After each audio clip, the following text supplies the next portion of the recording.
Bakit nga ba kapag ka may ginagawa tayo, hindi nawawala yung kinukutkot? Ano, kailangan meron tayong kukutkutin, meron tayong ngunguyain.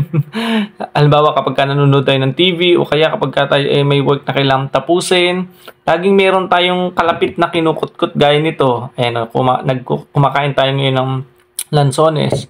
Minsan naman yung mga dingdong, ganun yung mga snacks, yung mga chicheria, hindi nawawala sa tabi natin kapag ka tayo may ginagawa. Lalong matatagalan.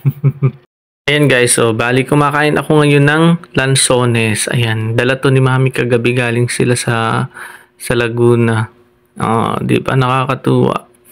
Napaka-fresh niya. Maasim tapos matamis. Pero syempre medyo lamang yung tamis niya, hindi siya yung maasim talaga. Meron kasing iba na medyo maasim talaga.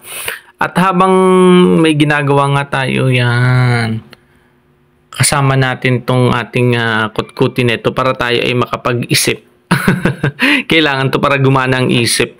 Pero kung meron akong mga chicheria, dingdong, piatos, ganun, siguro yun ang kakainin natin. Pero syempre ito yung available.